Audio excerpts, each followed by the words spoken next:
Hello children, बताइए आज का जो हिंदी का टर्म है या हिंदी प्रक्रम में हमने क्या पढ़ रखा है?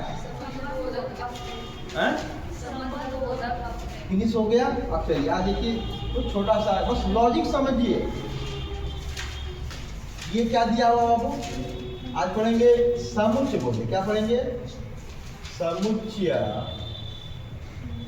समुच्चय बोधक,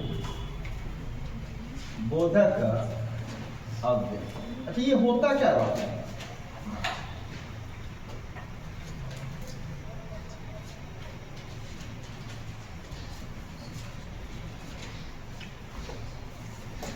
लिखेगा आश्चर्य। क्या बाबू? आश्चर्य या अचरज के बोध कराने वाले अव्यय, बोध कराने वाले जोड़ने का काम करते हैं ना समुच्चय बोधक। लिखो। अच्छा हाँ, जोड़ने वाला क्या समुच्चय बोधक? क्या हाँ, तो आश्चर्य वाला तो विस्मया देगा। हाँ, समुच्चय बोधक में हम क्या करेंगे? क्या लिखेंगे? दो या दो से अधिक उपवाक्यों को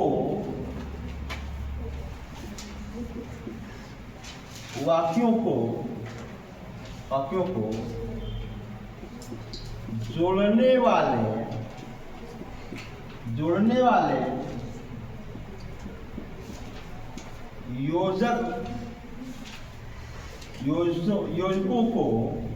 योजकों को क्या कहते हैं?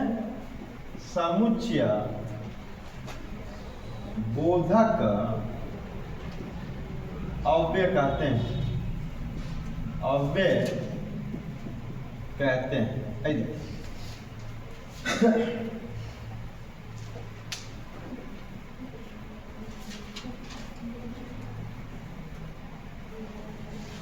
या परिभाषा इस प्रकार भी कह सकते हैं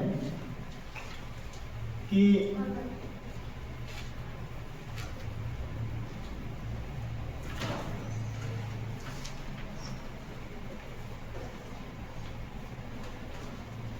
ठीक है, बता दे। अच्छा, ये सवाल बनता है कि उपवाक्य होते क्या? ये मुख्य रूप से समझेगा। आपने पढ़ा होगा कि जो वाक्य जो होता है, वाक्य क्या होता है? आगे पढ़ेंगे हम लोग। हमने पढ़ा कि शब्दों के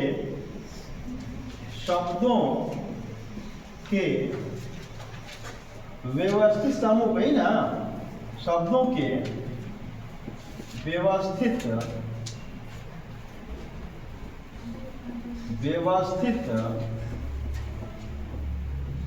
समूह को क्या कहते हैं?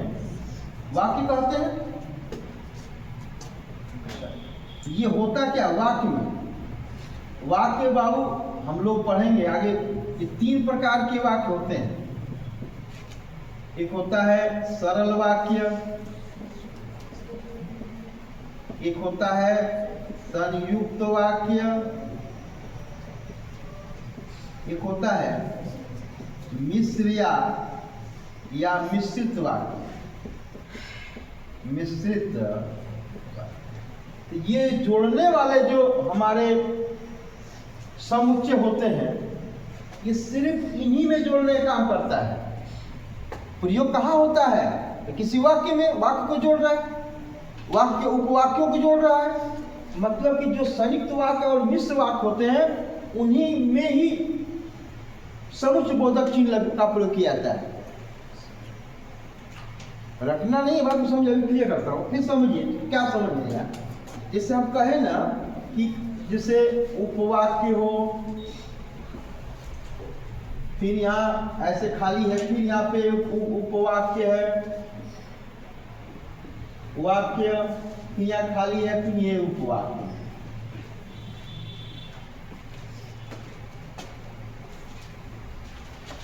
अच्छा बताइए, इस प्रकार की मैं ये इसके अंदर जो भी इसको जोड़ने का जो यहाँ पे लगाया जाता है, ये और ये जो कुछ भी लगे, इन्हीं को क्या कहते हैं बाबू? इन्हीं को हम लोग समुच्चय बोधक अव्यय कहते हैं। जो भी इनमें जोड़ने के लिए प्रयुक्त करता है सब, बस परिभाषा खत्म। आश्चर्य करोगे अभी, जैसे अच्छा ये वाक्य हमने कहा कि वाक्य 3 तरह के होते हैं, जिसमें संयुक्त और मिश्र वाक्य में ही हम ये समुच्चय बोधक का प्रयोग करते हैं। जैसे कहें, जैसे आपने देखा होगा कि हम लोग लगा कुछ शब्दावलियां हैं,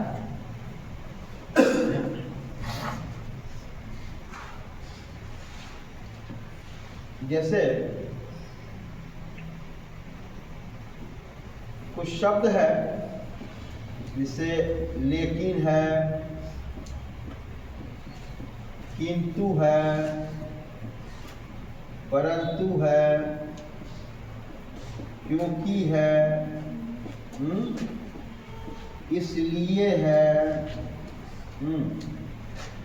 या है, वह है,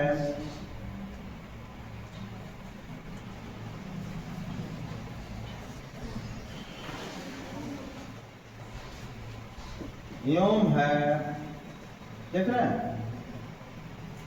फिर की है, जो है,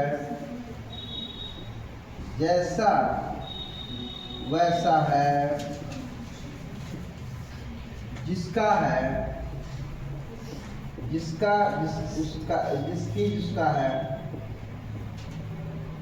जिसके है, जिसकी है, आदि जो दिख रहा है ना, ये सभी हमारे क्या होते हैं?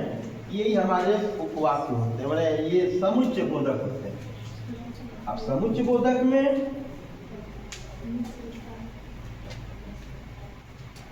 जैसे कहा जाए बाबू, आप अच्छा इसलिए नोट कर लीजिए, हमने देखा कि 2 या 2 से अधिक उपवाक्यों के जोड़ने वाले जो योजकों को ही क्या कहते हैं? समुच्चय बोधक अव्यय कहते हैं। वाक्य की बात आ गई तो वाक्यों के व्यवस्थित समूह को हम लोग क्या कहते हैं? वाक्य कहते हैं।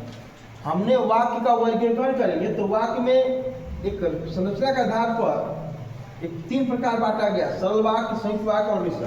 ये जो योजकों का जो चिन्ह प्रयोग होता है ना, ये इन्हीं को जोड़ने का काम करता है। इनके अंदर ही उसका प्रयोग किया जाता है। जो भी हमारे इसका प्रयोग योजक चिन्ह लगेंगे, जो भी समुच्चय बोधक होंगे ना, इन्हीं वाक्यों के बीच में प्रयोग किया जाता है। क्या कुछ बात समझ में आया क्या? अच्छा, इसको यूज करते हैं। अब थोड़ा सा और इसको हम उदाहरण के माध्यम से समझते हैं, स्पष्ट हो जाएगा।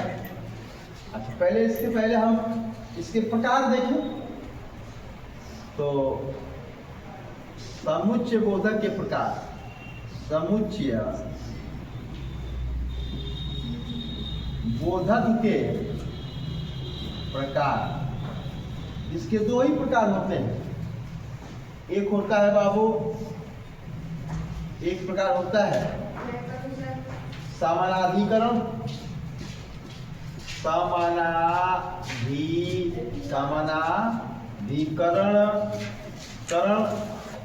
समुच्चय बोधक, समुच्चय समानाधिकरण, समुच्चय अव्यय, समुच्चय बोधक अव्यय, बोधक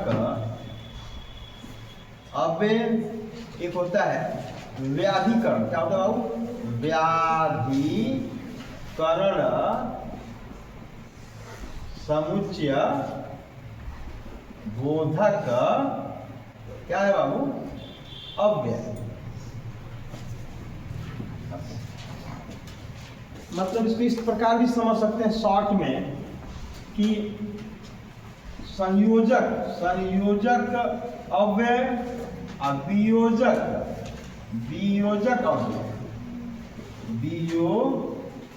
अव्यय, ये भी कह सकते हैं। संयोजक अव्यय है समानाधिकरण, और वियोजक मतलब कि व्याधिकरण। अलग अलग कर दे इसमें जोड़े, इसमें अलग करें। अब जिसे मैं कहा राम पढ़ता है लेकिन मीरा सोती है। राम पढ़ता है लेकिन मीरा सोती है।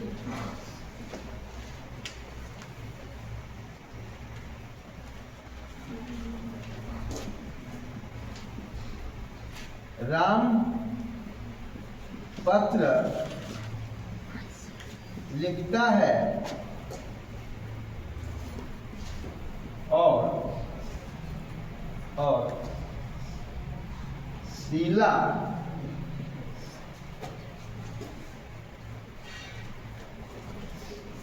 और शीला भी लिखती है। और शीला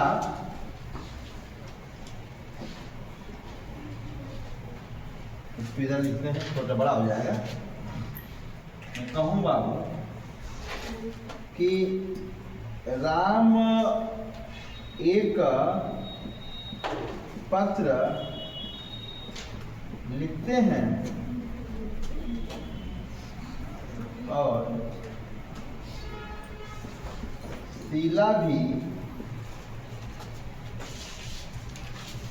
और शीला पत्र पढ़ती है।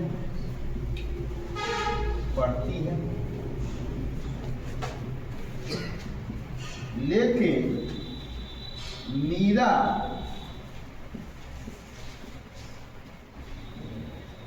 भोजन पकाती है। इतना बड़ा सा, अब पहचानिए क्या है।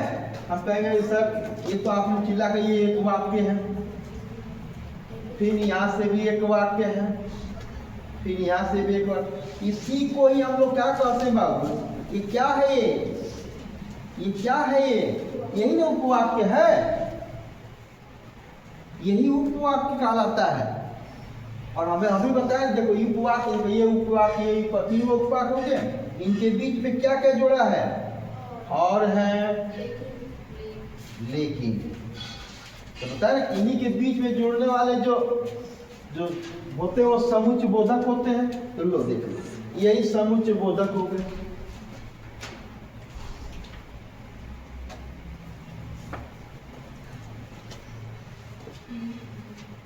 अब थोड़ा सा और बना देते हैं।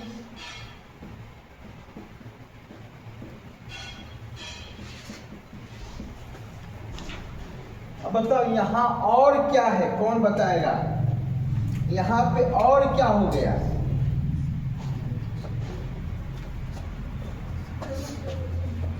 हाँ?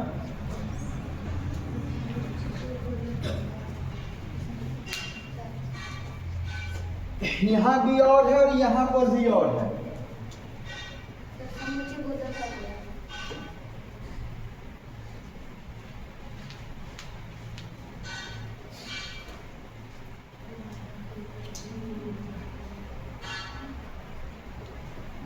राम और मोहन और राम एक पत्र लिखते हैं। क्या लिखते हैं? अब एक ही वाक्य है ना, एक वाक्य में समुच्चय बोधक तो होगा ही नहीं।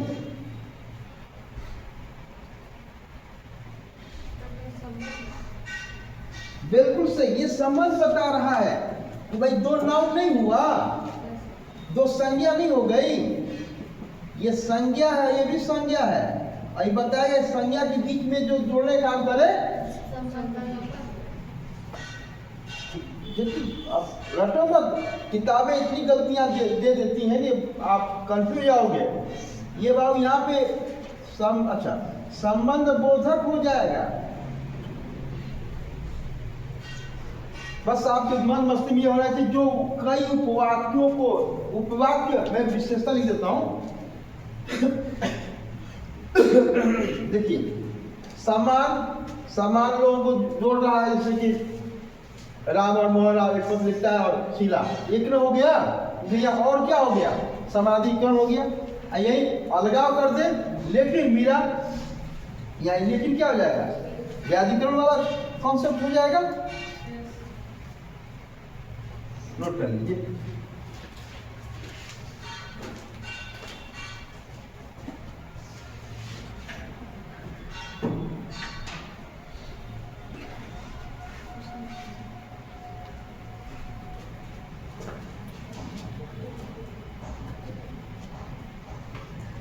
मैंने पहले ही कहा कि चाहे वो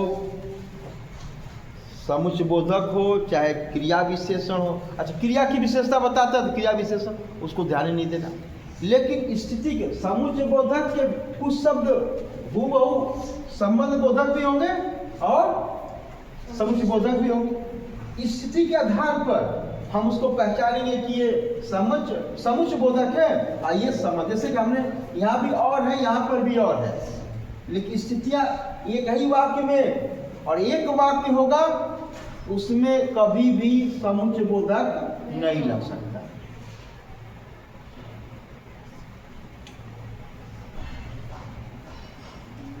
बात समझ में आई क्या? ये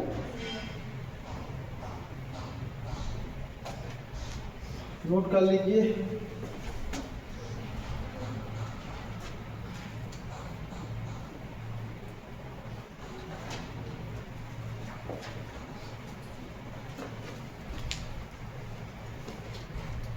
तो यहाँ तक रहने देते बाबू, ठीक है, थैंक यू।